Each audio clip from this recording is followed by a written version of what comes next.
नमस्ते दोस्तों। कथा निधि चैनल पर आपका बहुत बहुत स्वागत है। हमारी आज की कहानी का नाम है सच्चाई। कहानी आपको कैसी लगी कमेंट करके बताइएगा ज़रूर। और चैनल पर अगर नए हैं तो चैनल को सब्सक्राइब भी ज़रूर ज़रूर कर लीजिएगा। तो चलिए कहानी शुरू करते हैं। लक्ष्मी की नई नई शादी हुई थी और वह श्रीवास्तव खानदान की छोटी बहू बनकर आई थी। कुछ दिन तो विवाह की रस्मों में और घूमने फिरने में हंसी खुशी बीत गए। उसके बाद रोजमर्रा की दिनचर्या शुरू हो गई थी। राज ऑफिस जाने लगा था। सासू माँ अनीता, ससुर अशोक, जेठ रघु, जेठानी रूबी और उनकी बेटी अवनी का पूरा रूटीन अब लक्ष्मी को समझ आ गया था। जेठ घर पर ही रहते थे। लक्ष्मी को बताया गया था कि वे क्रॉनिक डिप्रेशन के मरीज है। इसके चलते वे कहीं कुछ काम कर ही नहीं पाते। उन्हें अकेला नहीं छोड़ा जा सकता था। यह बीमारी उन्हें कहाँ, कब और कैसे लगी, किसी को नहीं पता था। वे घंटों चुपचाप अपने कमरे में लेटे रहा करते थे। जेठानी रूबी के लिए लक्ष्मी के दिल में बहुत सम्मान और स्नेह था। दोनों का आपसी प्यार बहनों की तरह हो गया था। सासू माँ का व्यवहार जेठानी के साथ बहुत रूखा सूखा था। वे हर वक्त उसको कुछ न कुछ बुरा भलाई कहती रहती थी। रूबी चुपचाप सबको सुनती रहती थी। लक्ष्मी को यह बहुत नागवार गुजरता। बाकी कसर सासू माँ की छोटी बहन रेवती आ आकर पूरा कर देती थी। लक्ष्मी हैरान रह गई थी जब एक दिन रेवती मौसी ने उसके कान में कहा, राज को अपनी मुट्ठी में रखना। इस रूबी ने तो उसे हमेशा अपने जाल में ही फंसा कर रखा है। कोई काम उसका भाभी के बिना पूरा नहीं होता। तुम मुझे सीधी लग रही हो, पर जरा लगाम कसकर रखना। हमने अपने पंडित जी से कई बार कहा कि रूबी के चक्कर से बचाने के लिए कुछ मंत्र पढ़ दे, पर राज माना ही नहीं। पूजा पर बैठने से साफ मना कर देता है। नई दुल्हन लक्ष्मी को हंसी आ गई थी। मौसी, पति है मेरे, कोई घोड़ा नहीं कि जिस पर मैं लगाम कसती रहूं। और इस मामले में पंडित की क्या जरूरत थी। इस बात पर तो वहां बैठी हुई सासू माँ को भी हंसी आ गई थी, पर उन्होंने भी बहन की हाँ में हाई मिलाई थी। बहन ठीक कह रही है। बहुत नाच लिया मेरा राज अपनी भाभी के इशारों पर। अब तुम उसका ध्यान रूबी से हटाना। लक्ष्मी हैरान थी। दोनों बहनों का मुंह देखती रह गई। एक माँ ही अपनी बड़ी बहू और छोटे बेटे के संबंध में ऐसे गलत बातें कर रही है, वह भी घर में आई नई नवेली बहू से। फिर वह अचानक हंस दी तो सासू माँ ने हैरान होते हुए कहा, तुम्हें किस बात की हंसी आ रही है। आपकी बातों पर माँ, मौसी ने डपट दिया। हम कोई मजाक कर रहे हैं क्या। हम तुम्हारे बड़े हैं, तुम्हारे हित की ही बात कर रहे हैं। जेठानी से दूर ही रहना। मौसी जी बहुत देर तक उसे पता नहीं कब कब के किस्से सुनाने लगी। रूबी रसोई से निकलकर वहां आई तो सबकी बातों पर ब्रेक लगा। लक्ष्मी ने भी अपना ऑफिस ज्वाइन कर लिया था। उसकी भी छुट्टियां खत्म हो गई थी। राज और लक्ष्मी घर से साथ ही निकलते थे ऑफिस के लिए। लौटते कभी साथ थे तो कभी अलग। सुबह तो लक्ष्मी व्यस्त रहती थी। शाम को आकर जेठानी की मदद करने के लिए तैयार होती तो जेठानी उसे स्नेह से दुलार देती।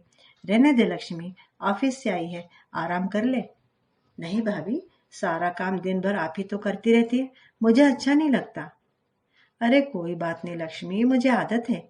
काम में लगी रहती हूँ तो मन लगा रहता है, वरना तो पता नहीं क्या क्या टेंशन होती रहेगी खाली बैठने पर। लक्ष्मी उनका दर्द समझती थी। पति की बीमारी के कारण रूबी का जीवन कितना एकाकी था। अवनी की भी चाची से बहुत बनती थी। लक्ष्मी उसकी पढ़ाई में भी उसकी मदद कर दिया करती थी। 5 महीने बीत गए थे। एक दिन सुबह सुबह जेठानी की भाभी का फोन आया। रूबी के चाचा जी की तबीयत खराब थी। रूबी सुनते ही परेशान हो गई। इन्हीं चाचा ने रूबी को पाल पोस कर बड़ा किया था। लक्ष्मी ने कहा, भाभी तो आप परेशान मत हो, जाकर देख आइए। पर अवनी की परीक्षा है अगले हफ्ते से। मैं देख लूंगी सब, आप आराम से जाइए। सासू माँ ने उखड़े स्वर में कहा, आज चली जाओ बस से, कल शाम तक वापस आ जाना। रूबी ने जी कहकर सिर हिला दिया था। उसका चाचा चाची के सिवा और कोई था ही नहीं। वे भी निसंतान थे। लक्ष्मी ने कहा, नहीं भाभी, अकेली नहीं जाओ, मैं इनको जगा देती हूँ। उनके साथ कार में आराम से जाइए। इनके साथ जाने से आप लोगों को भी सहारा रहेगा। सुनकर सासू माँ का मुंह खुला का खुला रह गया। कुछ बोल ही नहीं पाई, पैर पटकते हुए इधर से उधर घूमती रही। क्या जमाना आ गया है, सब अपनी मर्जी की करने लगे। वहीं बैठे ससुर ने कहा, लक्ष्मी ठीक तो कह रही है, जाने दो उसे राज के साथ। सास को और गुस्सा आ गया। आप चुप ही रहे तो अच्छा होगा, पहले ही आपने दोनों बहुओं को सिर पर चढ़ा रखा है। राज पूरी बात जानने के बाद तुरंत तैयार होकर आ गया था। चलिए भाभी, मैं ऑफिस से छुट्टी ले लेता हूँ, जब तक चाचा जी ठीक नहीं होते हम वहीं रह लेंगे। लक्ष्मी ने दोनों को नाश्ता करवाया और फिर प्रेम पूर्वक विदा कर दिया। जेठ बैठे तो वहीं थे, पर उन्होंने कोई प्रतिक्रिया नहीं दी थी। दोनों चले गए तो वे भी अपने बेडरूम में चले गए। शनिवार का दिन था, लक्ष्मी की छुट्टी थी। वह मेड के साथ मिलकर घर के कामकाज निपटाने लगी थी। शाम तक मौसी फिर आ गई थी। उनके पति की मृत्यु हो चुकी थी और अपने बेटे बहू से उनकी बिल्कुल नहीं बनती थी, इसलिए घर में उनका आना जाना लगा ही रहता था। उनका घर 2 गली ही दूर था। दोनों बहनें एक जैसी थी, एक जैसा व्यवहार, एक जैसी सोच। मौसी ने आराम से बैठते हुए लक्ष्मी से कहा, तुम्हें समझाया था ना, अपने पति को जेठानी से दूर रखो। लक्ष्मी मुस्कुरा दी। हाँ मौसी, आपने समझाया तो था, फिर राज को उसके साथ क्यों भेज दिया? वहां अस्पताल में चाची जी और भाभी को कोई भी जरूरत पड़ सकती है ना। मौसी ने माथे पर हाथ मार लिया। दीदी, छोटी बहू को तो जरा भी अक्ल नहीं है। अनीता ने ठंडी सांस लेते हुए कहा, क्या करूं अब, कुछ भी समझा लो, जरा भी असर नहीं है इस पर, बस मुस्कुरा कर चल देती है। लक्ष्मी घर का काम खत्म करके सुस्ताने के लिए लेटी तो मौसी वहीं आ गई। लक्ष्मी उठकर बैठ गई और बोली, आओ मौसी। आराम से बैठते हुए मौसी ने पूछा, तुम कब सुना रही हो खुशखबरी? पता नहीं मौसी। क्या मतलब? पता नहीं का क्या मतलब? मतलब अभी सोचा नहीं। देर मत करो, औलाद पैदा हो जाएगी तो राज उसमें व्यस्त रहेगा, कुछ तो भाभी का भूत उतरेगा सिर से। और आज तो मैं एक राज की बात बताती हूँ। हाँ बताइए। मैंने सुना है अवनी राज की ही संतान है। रघु के हाल तो पता ही है सबको। लक्ष्मी भौचक्की सी मौसी का मुंह देखती रह गई थी। क्या कह रही हो मौसी? हाँ बहू, सब रिश्तेदार और पड़ोसी यही कहते हैं। लक्ष्मी पल भर कुछ सोचती रही, फिर सहजता से बोली, छोड़िए मौसी, कोई और बात करते। अच्छा, चाय पीने का मूड बन गया है, चाय बनाकर लाती हूँ। मौसी हैरानी से लक्ष्मी को जाते हुए देखती रही। इतने में सास भी वहीं आ गई। बहन को हैरान देखकर बोली, क्या हुआ? अरे यह तुम्हारी छोटी बहू कैसी है, इसे कुछ भी कह लो, अपनी धुन में ही रहती है। सास ने ठंडी सांस लेते हुए कहा, हाँ धोखा खाएगी किसी दिन, अपनी आंखों से देख लेगी तो खुलेगी आंखें। हम बड़े अनुभवी लोगों की कौन सुनता है आजकल। लक्ष्मी ने टीवी देख रहे ससुर जी को एक कप चाय दी, फिर जाकर रूबी के बेडरूम में देखा। जेठ जी गहरी नींद में थे। फिर सास और मौसी के साथ चाय पीनी शुरू की ही थी कि लक्ष्मी का मोबाइल बज उठा। पति का फोन था। बात करने के बाद लक्ष्मी ने कहा, माँ, भाभी के चाचा जी को 3-4 दिन अस्पताल में ही रहना पड़ेगा। इन्होंने छुट्टी बढ़ा ली, भाभी को साथ में लेकर ही वापस आएंगे। मैंने भी यही कहा है, आप वहां दोनों को देख लो, यहाँ तो हम सब हैं ही। सास ने फिर उसे डपटा, तुम्हें समझ क्यों नहीं आ रहा है? जो भाभी चाहती है राज वही करता है। तुमसे कहा था ना, राज को उससे दूर रखो। आप चिंता न करें माँ, मैं देख लूंगी।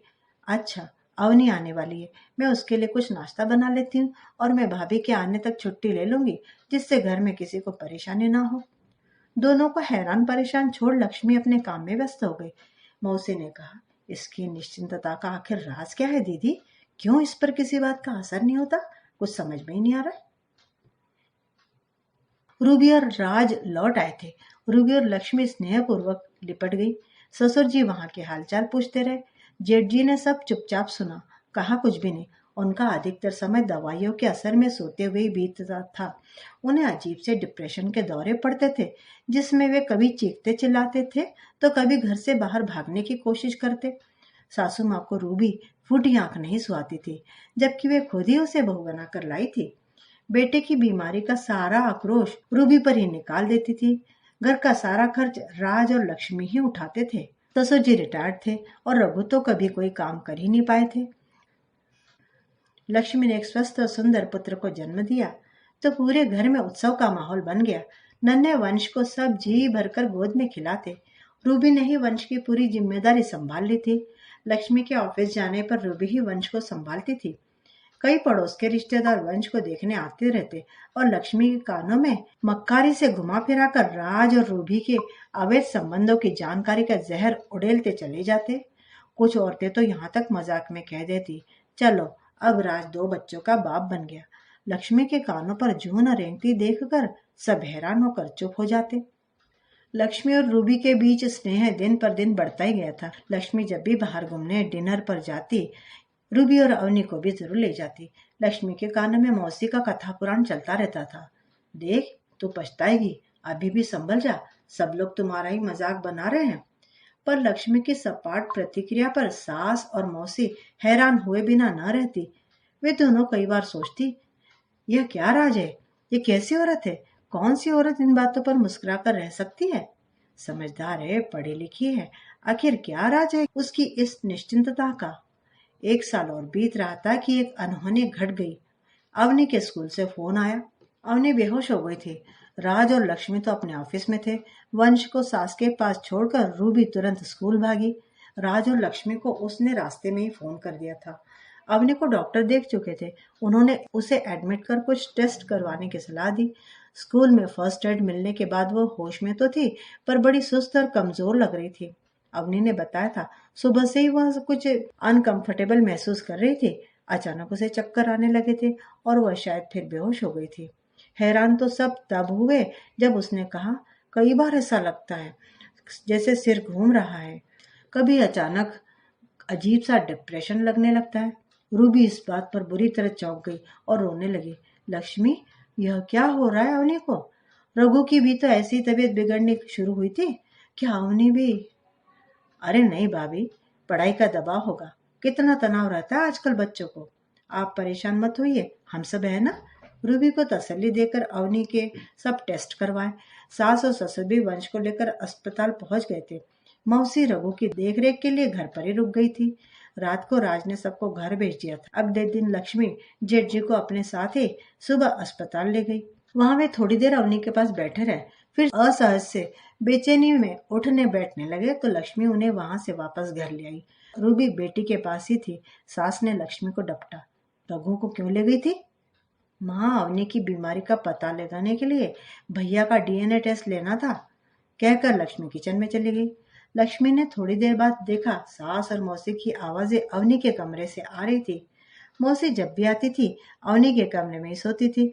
लक्ष्मी दरवाजे तक जाकर रुक गई। मौसी कह रही थी, अब पोल खुलने वाली है, रिपोर्ट में सच सामने आ जाएगा। बड़े आए हर समय भाभी भाभी की रट लगाने वाले, आंखें खुलेंगी अब। कब से सब कह रहे हैं पति को संभाल कर रखे, राज पिता की तरह ही तो डटा है अस्पताल में। सास ने भी हाँ में हाँ मिलाई, मुझे भी देखना है, अब रूबी का क्या होगा। राज मेरी भी इतनी नहीं सुनता है जितनी रूबी की सुनता है। इसी बात पर गुस्सा आता रहता है मुझे तो। जब से रूबी आई है बेटे ने मेरी सुनना ही बंद कर दिया है। बाहर खड़ी लक्ष्मी का खून खौल उठा। घर की बच्ची की तबीयत खराब है और ये दोनों इस समय भी ऐसी घटिया बातों में लगी है। अगले दिन अवनी की सब रिपोर्ट्स आ गई थी। सब कुछ सामान्य था, बस उसका बीपी लो हो गया था। शाम तक उसे डिस्चार्ज मिलना था। राज और रूबी अस्पताल में ही रुके रहे। लक्ष्मी घर पहुंची तो मौसी ने झूठी चिंता दिखाते हुए कहा, सब ठीक है ना? वह जो डीएनए टेस्ट होता है उसमें क्या निकला? यह पूछते पूछते भी मौसी की आंखों में मक्कारी दिखाई दे रही थी। लक्ष्मी ने आसपास देखा। माँ, मौसी, मैं थक गई हूँ। आप दोनों की झूठी बातें अब मुझसे सहन नहीं होती। आप कैसे अपने बेटे और बहू के बारे में गलत बातें कर सकती है दोनों? आप दोनों हैरान होती है ना कि मुझ पर आपके किसी बात का असर क्यों नहीं होता। वह इसलिए कि विवाह की पहली रात को ही राज ने मुझे बता दिया था कि वे हर हालत में भाभी और अवनी की देखभाल करेंगे, भैया की देखभाल करेंगे। उन्होंने मुझे सब कुछ बता दिया था कि आपने जानबूझकर अपने मानसिक रूप से अस्वस्थ बेटे का विवाह एक अनाथ गरीब लड़की से करवाया, जिससे वह आजीवन आपके रौब में दबी रहे। राज ने आपको किसी लड़की का जीवन बर्बाद न करने की सलाह भी दी थी, पर आप तो पंडितों की सलाह में पड़ गई थी कि यह ग्रहों का प्रकोप है जो विवाह के बाद दूर हो जाएगा। आपकी इसी हरकत पर राज हमेशा शर्मिंदा और दुखी रहते हैं। भाभी का जीवन आपने बर्बाद किया है। राज अपनी देखरेख और स्नेह से आपकी इसी गलती की भरपाई करने की कोशिश में लगे रहते हैं। वे ही नहीं, मैं भी भाभी की हर परेशानी में उनका साथ दूंगी। और रिपोर्ट से पता चल गया है कि रघु ही अवनी के पिता हैं। मौसी, आपकी बस इसी रिपोर्ट में रुचि थी ना? आगे से कभी आप मुझसे ऐसी बातें मत करना, वरना मैं और राज भाभी को लेकर अलग हो जाएंगे और इस अच्छे भले घर को तोड़ने की जिम्मेदार आप दोनों ही रहेंगे। हमें शांति से, स्नेह और सम्मान के साथ एक दूसरे के साथ रहने दें तो अच्छा रहेगा। कहकर लक्ष्मी अपने बेडरूम में चली गई। वंश उसकी गोद में ही सो चुका था। उसे बिस्तर पर लिटाकर वह खुद भी लेट गई। आज उसे राहत महसूस हो रही थी। उसने अपने मन में ठान लिया था कि वह दोनों को सीधा करके ही रहेगी। उनके रोज रोज के व्यंगों से वह थक गई थी और असलियत में डीएनए टेस्ट तो हुआ भी नहीं था। उसे इन दोनों का मुंह बंद करना था, इसलिए वह रघु जी को यूं ही अस्पताल ले गई थी। उसे इस बात को हमेशा के लिए खत्म करना था। वह कान की कच्ची बनकर अपने पति पर अविश्वास नहीं कर सकती। हर परिस्थिति में अपना धैर्य और संयम रखकर हर मुश्किल से निपटना आता था उसे। लेटे लेटे उसे सास की आवाज सुनाई दे रही थी। अरे तुम कहाँ चली बहना? कहीं नहीं दीदी, जरा घर का एक चक्कर काट लूं, फिर आऊंगी। और आज तो तुम्हारी बहू की निश्चिंतता का राज भी पता चल गया। एक बेटा तुम्हारा बीमार है, दूसरा कुछ ज्यादा ही समझदार है। पहले दिन से ही सब कुछ बता रखा था बीवी को। कहती हुई मौसी के पैर पटकने की आवाज लक्ष्मी को अपने कमरे में भी सुनाई दी तो उसे हंसी आ गई। पूरे प्रकरण की जानकारी देने के लिए उसने मुस्कुराते हुए राज से फोन मिला लिया था। मित्रों, उम्मीद करती हूँ कि कहानी आपको पसंद आई होगी। कमेंट करके बताइएगा ज़रूर और चैनल पर नए हो तो सब्सक्राइब भी ज़रूर कर लीजिएगा। मिलती हूँ दोबारा बढ़िया सी कहानी के साथ। तब तक विदा। आपका दिन शुभ हो।